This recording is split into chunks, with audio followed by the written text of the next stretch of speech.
ലോക ജന്തുജന്യ രോഗ ദിനാചരണത്തിന്റെ ജില്ലാതല ഉദ്ഘാടനത്തോടനുബന്ധിച്ച് പൊന്നാനി നഗരസഭയെ ജില്ലാ മെഡിക്കൽ ടീം അഭിനന്ദിച്ചു. Bridal craft the wedding mall Pan Bazar Tirur. ലോക ജന്തുജന്യ രോഗ ദിനാചരണത്തിന്റെ ജില്ലാതല ഉദ്ഘാടനത്തോടനുബന്ധിച്ച് പൊന്നാനി നഗരസഭയെ ജില്ലാ മെഡിക്കൽ ടീം അഭിനന്ദിച്ചു. ജന്തുജന്യ രോഗപ്രതിരോധ പ്രവർത്തനങ്ങളിൽ നഗരസഭ കാണിക്കുന്ന സജീവ പങ്കാളിത്തവും ശുചിത്വ പ്രവർത്തനങ്ങളിലേക്കുള്ള ശ്രദ്ധയും മാതൃകാപരമാണെന്ന് ടീം വിലയിരുത്തി. ദിനാചരണം നഗരസഭാ ചെയർപേഴ്സൺ CV സുധ ഉദ്ഘാടനം ചെയ്തു. ജന്തുക്കളിൽ നിന്ന് പലതരത്തിലുള്ള രോഗങ്ങൾ പിടിപെടുന്ന ഒരു അവസ്ഥയിലാണെന്ന് പോയിക്കൊണ്ടിരിക്കുന്നത്.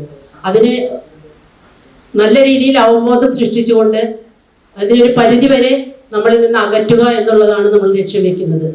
അതിന് നമ്മുടെ ഈ പറഞ്ഞ പോലെ തന്നെ നഗരസഭയിൽ ഇത്തരത്തിലൊരു പരിപാടി സംഘടിപ്പിക്കാൻ കഴിഞ്ഞതിനുള്ള സന്തോഷം അറിയിക്കുന്നു.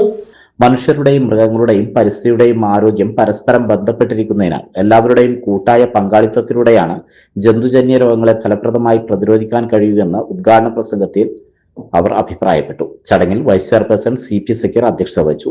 ദിനാചരണ സന്ദേശം ജില്ലാ deputy medical officer doctor Shubin നടത്തി. ജന്തുജന്യ രോഗങ്ങളെക്കുറിച്ചുള്ള അവബോധം വർദ്ധിപ്പിക്കേണ്ടതിന്റെ ആവശ്യകതയും വളർത്തുമൃഗങ്ങൾക്ക് കൃത്യമായ വാക്സിനേഷൻ, ശുചിത്വം, രോഗലക്ഷണങ്ങൾ കണ്ടാൽ ഉടൻ ചികിത്സ തേടുക തുടങ്ങിയ മുൻകരുതലുകളുടെ പ്രാധാന്യവും ചടങ്ങിൽ വിശദീകരിച്ചു. ആത്മാർത്ഥമായിട്ട് നമ്മുടെ ജില്ലാ മെഡിക്കൽ ഓഫീസിന്റെ ഭാഗത്തു നിന്നും ഞങ്ങളുടെ പബ്ലിക് ഹെൽത്ത് വിഭാഗത്തിന്റെ ഭാഗത്തു നിന്നും അഭിനന്ദനങ്ങൾ നഗരസഭയ്ക്ക് അറിയിച്ചുകൊള്ളുന്നു. ഈ ഒറ്റ ഉദാഹരണം മതി നമ്മൾ എങ്ങനെ ജന്തുജന്യ രോഗങ്ങൾ നമ്മുടെ നാട്ടിൽ തടയാം എന്നുള്ളത് കാണിച്ചു കൊടുക്കാൻ. കാരണം നമുക്കറിയാം, ഏതൊരു രോഗം ഉണ്ടാവണമെങ്കിലും അതിന് ഒരു രോഗാണു വേണം, അതുപോലെ അതിനൊരു സാഹചര്യം വേണം, പിന്നെ ആ ഒരു രോഗിയാവാൻ സാധ്യതയുള്ള ഒരാളും വേണം. ഈ മൂന്ന് സാഹചര്യങ്ങൾ ഒത്തുവന്നാൽ മാത്രമേ ഒരു രോഗം ഉണ്ടാവുകയുള്ളൂ. ഇവിടെ അതിനുള്ളൊരു സാഹചര്യം ഒഴിവാക്കുക, പരിസരത്ത് അത്തരത്തിൽ വെള്ളം കെട്ടിക്കിടക്കുന്നത് ഒഴിവാക്കുന്നത് വഴി അത്തരത്തിൽ എലിപ്പനി പകരാനുള്ള ഒരു സാഹചര്യം ഒഴിവാക്കുകയാണ് നമ്മൾ ചെയ്തത്.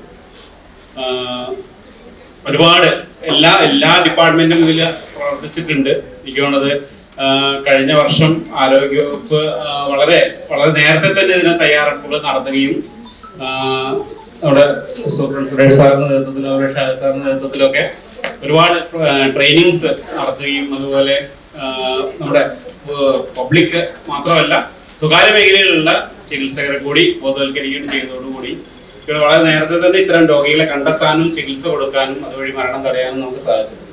സ്റ്റാൻഡിംഗ് കമ്മിറ്റി ചെയർപേഴ്സൺമാരായ TK Mashood, Shanil Kumar, Reena Prakashan, Haseena P Saudamini, councillor TK Ashraf, taluk ആശുപത്രി superintendent doctor ET Suresh, doctor Shaji Arakkal, block medical officer doctor Rajan, technical assistant DMO doctor അങ്കരിസ്, പൊന്നാനി മുനിസിപ്പൽ സൂപ്രണ്ട് രാജേഷ് എന്നിവർ സംസാരിച്ചു.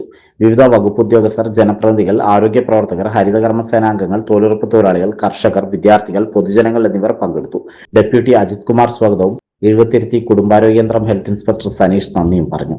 ആരോഗ്യ പ്രവർത്തകർ കൃത്യമായി നൽകുന്ന സന്ദേശങ്ങൾ എല്ലാവരും ഉൾക്കൊണ്ടുകൊണ്ട് തന്നെ അതിനെ ശാസ്ത്രീയമായ രീതിയിൽ നമുക്ക് അവിടെ ഒരു വൈദ്യൻ അല്ലെങ്കിൽ മറ്റൊരാൾ പറഞ്ഞു അത് ഇങ്ങനെയാണ് എന്നല്ല, ശാസ്ത്രീയമായിട്ട് ആരെന്ത് പറയുന്നു അത് നാം മുകളിലേക്ക് എടുത്തുകൊണ്ട് ഇത്തരം അസുഖങ്ങൾ വരാതിരിക്കുക.